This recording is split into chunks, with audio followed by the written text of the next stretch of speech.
Well, the Lincolns were not what you'd call getting ahead in southern Indiana. The farming was difficult in the forest soil. Abraham's mother had died of a disease there involving a weed that killed several other people in their family and other people they knew. It's a weed called white snake root, and when cows ate it, it poisoned their milk, but it didn't poison the cow right away. The people who drank that milk got poisoned right away and died of a terrible fever. It was very painful. And then later on, the cow died. But the people were the guinea pigs in that one. It was a place that a lot of people felt they should get away from. Yes? Isn't that disease typhoid fever? No, not related. Tell me what you know about typhoid. I think I heard that Mary Lincoln died from typhoid fever. No, but one of their boys did. And Abraham had typhoid himself. A lot of people had typhoid, but it's a germ carried in river water. It's different from the weed.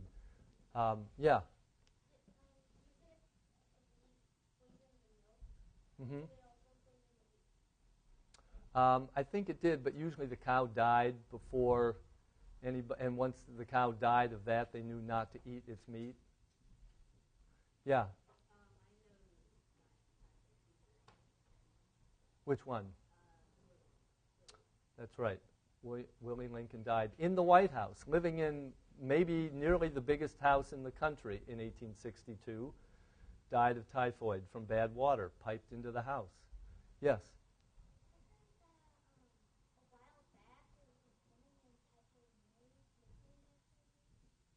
That is correct. Yeah, but that's a topic for another day. It's very quickly spread through bad water and other ways. So the Lincolns left, I'll get right to you here.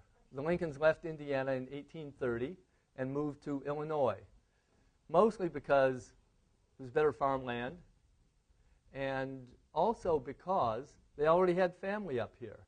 People were following their families or their neighbors to a big extent in those days.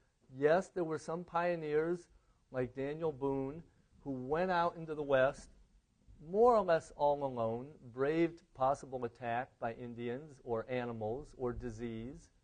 But most people followed after others who had gone before them, and the Lincolns did exactly that. So they had cousins up here in Illinois. Abraham got tired of living in very crowded conditions, and at the age of 21 left his family, came up here to what was Sangamon County area. Well, that takes us up through about the year 1830. Let's jump forward then. This map on the right shows railroads and canals around 1850 when Mr. Lincoln was becoming a very successful lawyer here in Springfield. And there aren't many. These thick red lines show a few railroads in Illinois, but really just out of Chicago down to LaSalle. There was one short line that went from Springfield over to Meredosia on the Illinois River. Not much of a town now, but it was a big deal then because it had the first railroad in this part of the state.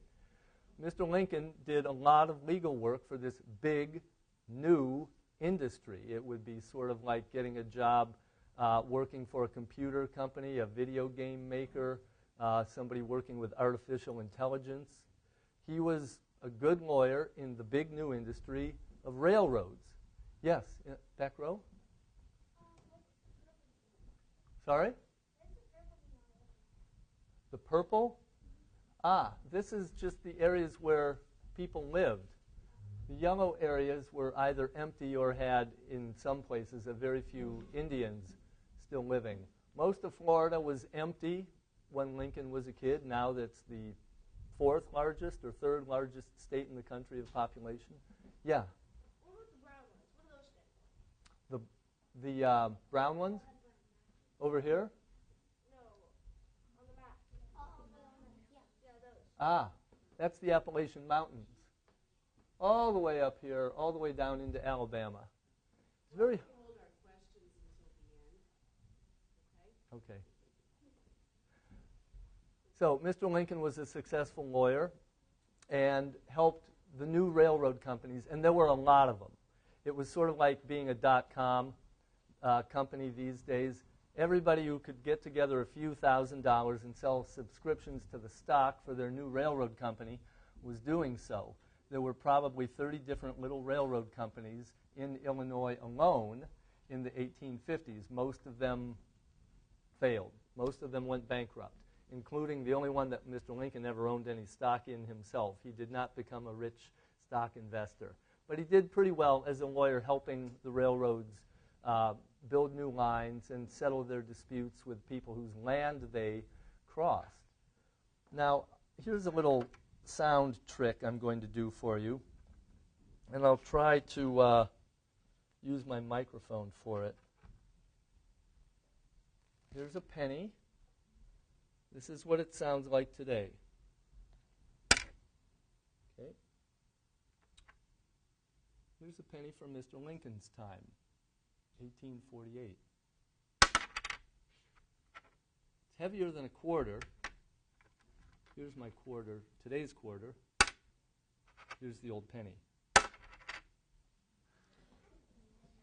You didn't need as much money to be happy in those days.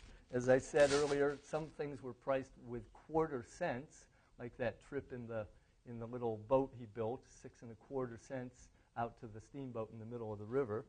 You could probably stay the night in a not very comfortable hotel or inn when you're traveling from one town to the next, as Mr. Lincoln did, and met everybody in the middle part of the state when he did that.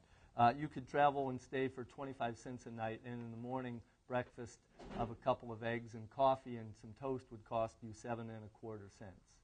So prices have gone up a little. They had one other interesting coin. I'm not going to do the sound test. This is a silver 3-cent coin. We don't have 3-cent coins anymore. It's a tiny little thing, slightly smaller than a dime now, but made of pure silver. And they used these because it cost 3 cents to mail a letter. And so it was handy to have a 3-cent coin when you went into the post office to buy a stamp. Now, let's get to Mr. Lincoln's neighborhood. I'm going to pass out a couple of copies of this picture. When we ask who were Mr. Lincoln's friends, take a look and pass this along. This is by far the best photo we have of Mr. Lincoln in a crowd. He is the one wearing the white suit, standing much taller than anybody else at the front door of his house here in August of 1860 when he was running for president. There are about somewhere between 200 and 300 people in this photo. The occasion was the biggest political parade, campaign rally that had ever happened in Springfield. People came from all over the county and beyond the county to cheer for Mr. Lincoln, who was running for president that year. And it's a little hard to tell on this size, but when our talk today gets onto the web page, you will be able to click on this picture and look at it in a little more detail. And by the way, has any of you ever been to the Lincoln home? Okay, very good. They have a huge blown-up version of this picture right inside their front door. So you can see it there if you want to see one that's about the size of this whole wall.